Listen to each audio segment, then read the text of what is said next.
Going on? Mike Wilson, Chief Engineer at Patchwerk Recording Studios, and today I'm starting a new series, kind of a series. It's going to be as regular as when I feel like I have to get some things done and post them. But this new series is called Office Hours with Mike Dub. And so I'm starting this kind of series because a lot of people that have been through here, clients and employees and everything else, find it interesting, a lot of the things that I do behind the scenes to keep the studio running. So we're going to start filming some of these little things. Some of them will be short, maybe some will be longer. We're going to post them up on YouTube. So as I do certain things here that are behind the scenes that maybe people don't know about, you can kind of see what it takes to keep Patchwerk rolling still at the level that you see every day. You know, I mean, this stuff doesn't just magically stay like this. Things break, stuff doesn't work right. You got to fix things here on a regular basis. And so I do a lot of that kind of maintenance kind of stuff here. Sometimes we use people outside to do certain things, but I mean, the bulk of the stuff here I handle myself. So today, what we're going to do is, if you see my Instagram post from, I think it was last month, it happened basically toward right at the first of the year. We had this Duality console that we had put new wood floors in here, and I'd wrapped the whole console in plastic and shut everything down in here to redo the floors because it creates dust and stuff. So I had to wrap everything in here in a bunch of plastic. So some knucklehead decided to turn the console back on, and it was still wrapped in all that plastic. We were gone for the holidays. The air conditioner wasn't on or anything because I didn't want to be circulating all that dust, and the console overheated and it blew out the power supply on the right hand side of the console. So in the last Instagram post, what you saw was basically what I did was I took, as you can see now, you got, turn this thing on here. As you can see, the left side of the console is on, the right side is not on, because what I did was I didn't have at that time it was the holidays, right? So SSL's closed, I couldn't get the part. I had a spare, I didn't have a spare that I was comfortable using, so I took the one out of the right hand side of the console, moved it over to here, because this is the side that actually blew out, was the left side. And then I shut down the right hand side of the console by changing some ribbon cables and some jumpers. And then basically we've been using 1 through 24 in the center section for these last month or so. I was able to finally get the parts. They had to come from England because that's where SSL's made. We do have some parts locally that we can get sometimes, you know, in New York, but these particular pieces had to come from England, so they brought up. I had them finally shipped over here, and I got them here, and I finally have some time now to go back and install these new power supplies. So that's what this video is going to be about today. I'm going to put in 2 new power supplies because they've revamped them a little bit and made them a little more efficient, and that way I'm going to have matching power supplies, and I'm going to keep the one out of the left side as my spare in case this happens again for whatever reason. I can just put a new, put a replacement in, and we can keep rolling and not be down for on the right hand side for a month. So basically that's how we're going to go through this. We'll do some time lapse. We'll cut, and I'm not going to sit here because it's about a 2.5 hour process to get this done. I'm going to have to basically disassemble the entire console to get this done. So we're going to get started now with doing it. The first thing I'm going to do is I got to shut down all the speakers in the room so we don't get any popping as I start farting around with all the power in here. Because you get a big power surge or something like that, and you can blow these speakers out from the thump that'll come through it. Kill all my power to the console. Now the way the console works, this isn't like your Mackie little 8-channel Mackie board you got at home with a power switch on the back of it. This is not at all like that. This is, both sides of this are tied into a breaker in the room so that it all powers on at the exact same time. They don't use like little power buttons. It's a little bit different when you use a giant console like this. By the way, that breaker is labeled with a giant sticker that says SSL on it. So why it got turned on by somebody just flipping breakers is beyond me, and why anybody, why the guy was in there messing with breakers he didn't know nothing about. Stay away from things you don't know. That's the best lesson. Or call somebody that knows before you do it. Otherwise, you won't have these massive amount of damages. These power supplies are about $1,000 a piece, so it's not a cheap thing. Plus, it's like I say, a couple of hours worth of time to sit here. The room has to be down for me to do these repairs. All right, so we got the console now. You see it's all powered off. There's no power going to the console now. Now what we got to do is we got to get all of this stuff off of here so that we can get to the power supplies, which are mounted behind these channels, underneath of these screens. So the first thing I'm going to do, of course, is get down all these speakers out of my way.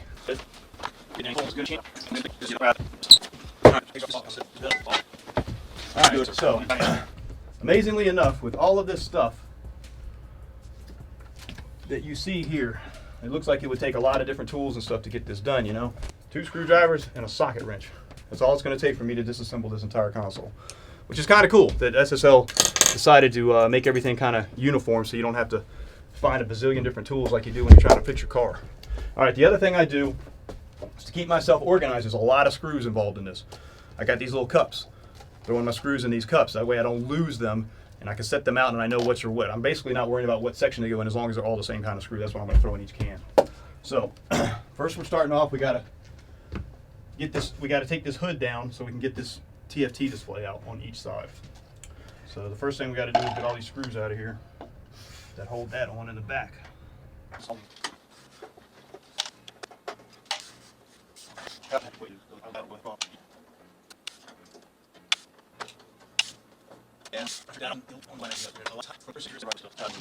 our first skirt. So now these things just flip back open like that. All right. So now to get these displays out, you got another screw here. These you don't have to take all the way out. They made these easy. These got a slot on the back, so you can just loosen these up. And these are called TFT displays. This is where all your meters and all your routing and all that stuff shows up on the console when it's turned on. So we're just going to loosen up all these.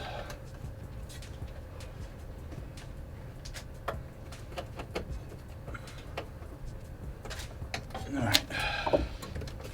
Now this just leans forward and then it snapped down in here.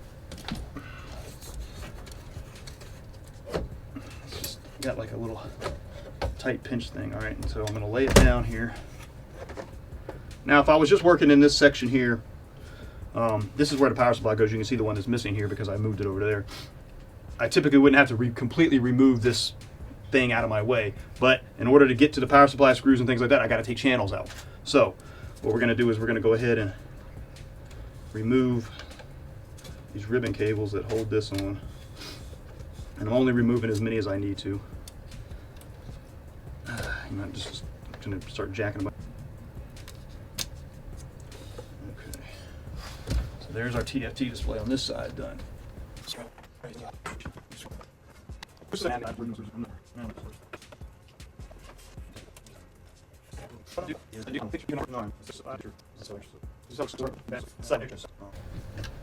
And that's the tricky one that always catches me, man, because if you put it in wrong, the console starts flipping around like a Christmas tree, and that's this one right here. And it can go in multiple places, so this is the one you got to make sure you know it goes up there. So that one catches me a few times. But that's what'll make it all the lights blink on and off like crazy, is because you got that one in the wrong spot. All right, so that's that TFT display. This is the power supply. This one is the one that came from that side. What I'm going to do now is take this one out and use it as a spare and put these two new ones in that I got, so they're matching. I'm going to have to be real careful about putting these wires back on. They're not going to go on the way that they came off because they've changed the configuration. It says right here, big sign. So you got to look at this and make sure that when I put this back in, that all my wiring goes back the way it's supposed to be on here, not necessarily the way it came off the old one. All right. Actually, before I move forward, I can't put that power supply in until I get these channels out because I need to be able to access down in here. I got to be able to get this trough out of the way to be able to get to the screws that hold this thing in. So what I got to do first is I got to disassemble these channels.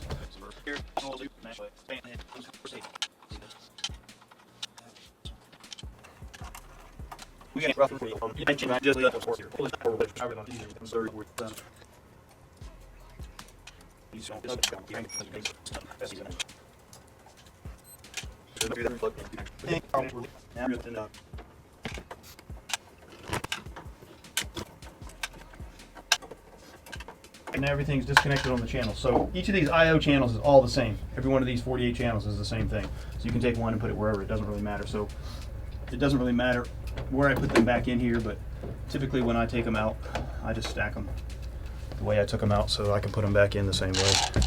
But there again, like I said, it doesn't really matter.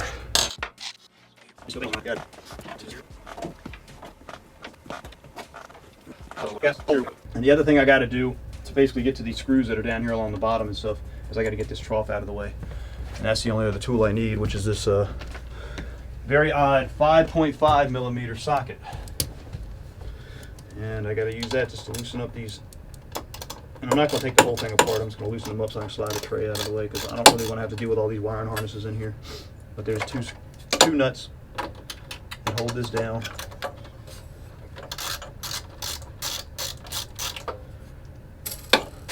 And you see this little tray that slides. And I don't need to take it out of there. I can just drop it. I'm just dropping it down into the lower trough because it's out of my way now. You'll also notice on all of these connections here that I took loose, I taped them all up because I didn't want any chance of anything shorting. Shouldn't matter because there's no power going to this side, but you know, I always like to play it safe. There's no reason to, you know, play around with electricity. Electricity kills, you know. So All right, the next thing we got to do is we got to mount our power supply in here. So these things go from the outside and then the screws come in from the inside. This is why we have to disassemble all this stuff like we do. Power supply is all of this part that you can see right here. This is just a giant heat sink that expels all the heat out of it because the console builds up a ton of heat. And so this is actually technically this is an analog power supply for the analog sections of the console. You can see it mounts from this side. It kind of drops right in there. You just got to line it up and get these screws in here, which is always a challenge. Like I said, you got these washers in here that make it a whole lot of fun.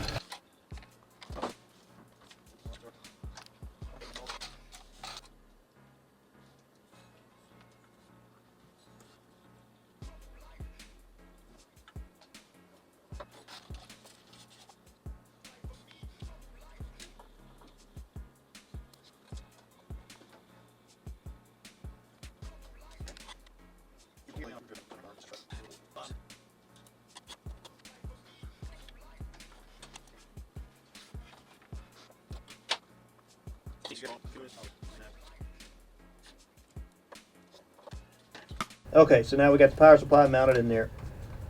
It's not the easiest thing to get the thing in there, but finally got it in there. Then we have to connect this large connector here. It just drops right back in where it's supposed to. Pretty straightforward on that one. Then we have to connect all of these connectors here. Right now I'm just pulling off the electrical tape for what I had on earlier.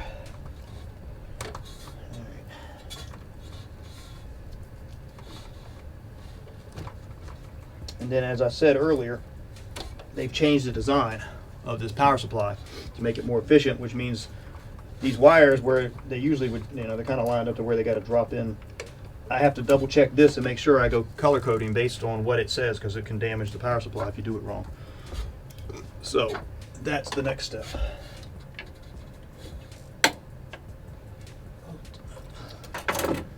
And so some of these color coding is not matching up like it's supposed to. So the wires are labeled though. So let's see, this is like P12 volt. You gotta get that on the P12 volt switch.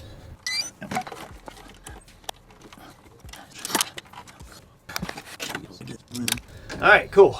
So now what we've done is we've got our whole power supply put in, all our wiring connected to it. Everything going where it's supposed to go. I'm going to double check all that first before we move on. Basically, we've got this power supply installed. What we got to do next is take that power supply out and put the new power supply in. I'm going to keep that one as a spare. Technically, I would not have to do that. I wouldn't necessarily have to remove this power supply. I could still use it, but I'm going to go ahead, since this is a newer design that they've come out with, and it's more efficient, I'm going to go ahead and install this one and just keep this other one, this older one, as my spare. So that's the next step we're going to take. And yeah, I do got to wear these glasses on this small stuff. I can't see these little tiny little screws, so that's what I got to wear sometimes. All right, so now we're on to the next side. And like I did on that side, I got to remove those middle channels so I can get to the power supply and all that stuff. So that first thing I got to do is climb back there behind the console and get those XLRs loose from the mic inputs.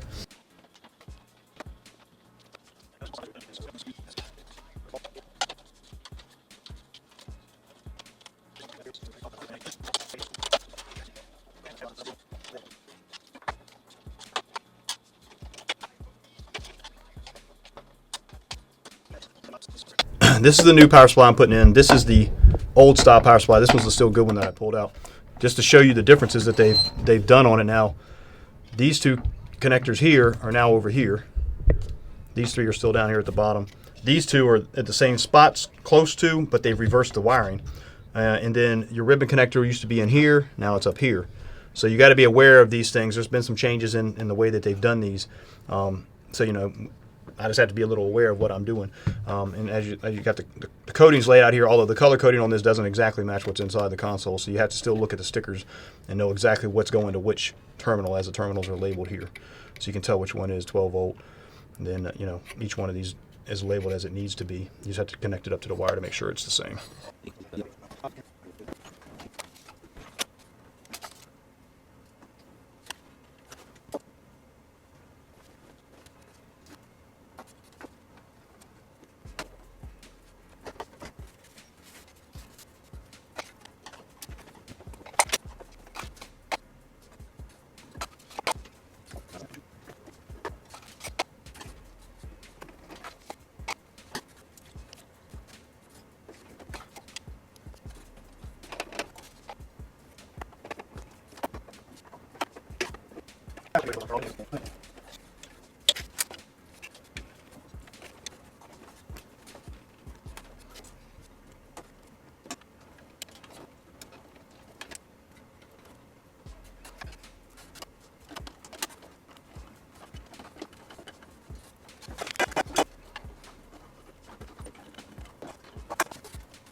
All right, so now we got all the power supplies back in, and unfortunately there's not really a way to test everything until you just basically put the whole console back together. So that's the next step, is to kind of put everything back together, putting all the channels back in and everything else. What I want to do before I put all the channels back in, though, is while I got it this far apart, I want to I'm going to take out the rest of the channels. All right, so one reason I'm taking all these channels out is because I want to clean these switches in here while I got basically got the console mostly disassembled.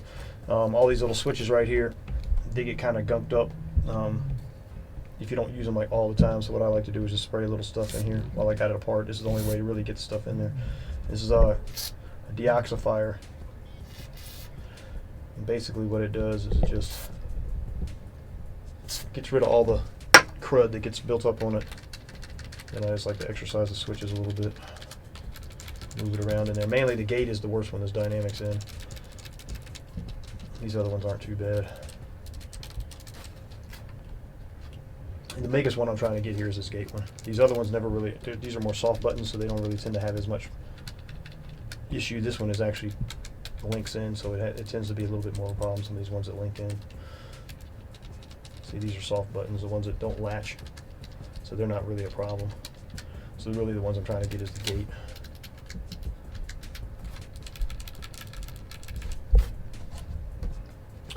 Then you got to put them all back in, so it's just the process of doing that and then reinstalling all of them. And they're just, all they do is they fit these little, they're just like computer cards. These little things here just fit down into the sockets here. And then you just got to put all the screws back in. This is all kind of part of owning a console. Just kind of got to do this stuff occasionally, you know. It's just kind of regular maintenance when things start getting squirrely.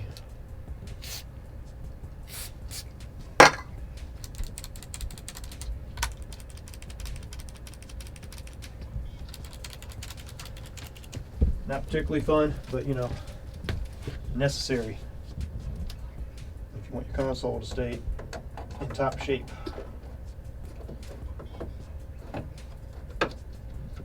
Make sure you get these cards seated down in there good too. They kind of snap in.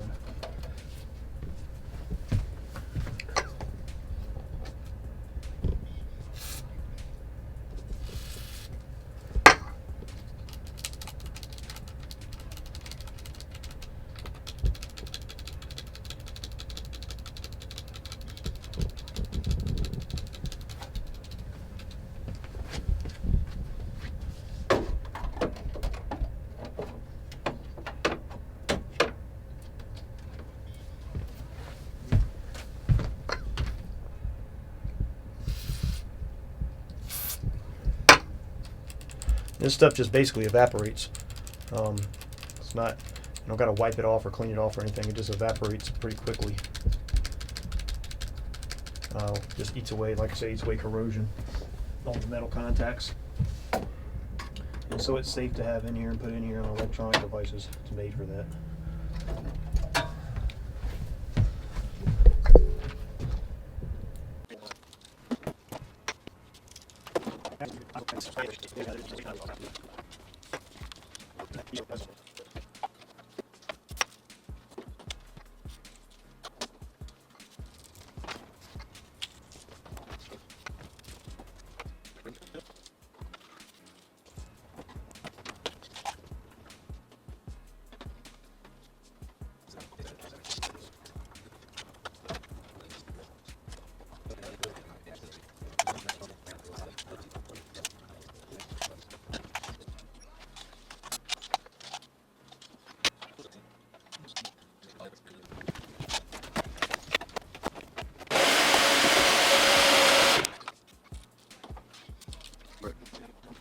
So, as you can see, got all the channels pulled out, we got them all the gates cleaned and all that, put everything back. I just put the TFT screens back in, just connecting the ribbon cables back on those. The last thing I got to do is, because when I took these channels out of here, there's 3 ribbon cables here I had to reconnect that I had unplugged so that only half of the console works. That's to keep it from thinking there's more over here, so you unplug those ribbon cables. So the last thing I got to do is I got to change these jumpers back on this main circuit board to let it know that there's 48 channels now instead of 24. So I'm just going to go in here and pop these jumpers to the opposites of where they are. just a little jumper bridge here that you got to do. And that is move those opposite. And so then we got to take this display, this is our center section, put it back together, and hope that we did everything right.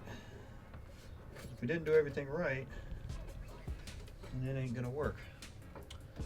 So we're gonna put these couple of screws back in,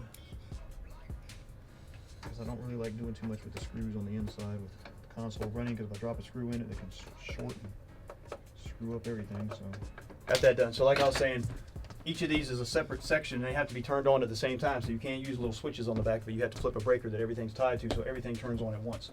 If you try to turn on half and then half, then it doesn't work right. So we're gonna flip our breaker and hope we did it right. All of our stuff is on. Didn't blow up. You must have done something right. And the last thing we got to do in here is we got to tell the SSL itself, the center section, that there's 48 channels now instead of 24. I had to set it to tell it was 24, otherwise it'd freak out. So we got to go down into our miscellaneous setup here and change that, and then reboot it one more time. So the console channel count is now 48. And then we're going to restart it. And we just do a soft restart within the console. We don't have to do the breaker again. And it is, so we should be good to go. I'll do some more tests, just to make sure we got audio running through it and all that kind of fun stuff and no noise and all that good things. But took about, let's see, we started about 10:30. It's now 2 o'clock. Took about what is that? About 3.5 hours. That's because the extra hour was because I took out all of these other channels and cleaned all the gates on them, which takes, of course, that takes time to do all that. So I basically pulled out. We already had the 16 out, but I had to pull out all the additional channels, which is basically another 32 channels, and clean all those. So that takes time. So we kind of stuck within what we thought it was going to take, and that's my day in the office for today. That's what I got to do today. So hopefully you got a little knowledge off of that to see what it's like. This is what it's like to own consoles, man. You got to do this kind of stuff. I mean, I got to work on the 9000 console, and I'll probably film that when I got to do some work on that room. And as we go along in this little series, you'll see little things, and some of them may be boring. You may not think they're that interesting, but it's still stuff that is required in this building to keep it running, so that when you come in to do your music, everything runs like you expect it to, and you can vibe and not have to worry about, man, how come that doesn't work? How come this doesn't work? Patchwork, we pride ourselves in keeping things running as fluid and smooth as we can all the time, and we don't want to, granted, things break. They break. Sometimes they break in the middle of sessions, but when something does break, we try to fix it. We try to make it right. We try to find out workarounds so that we don't interrupt what you're doing, to create that music everybody wants. So tune in next time. This has been Office Hours with Mike Dubb. Sonically superior.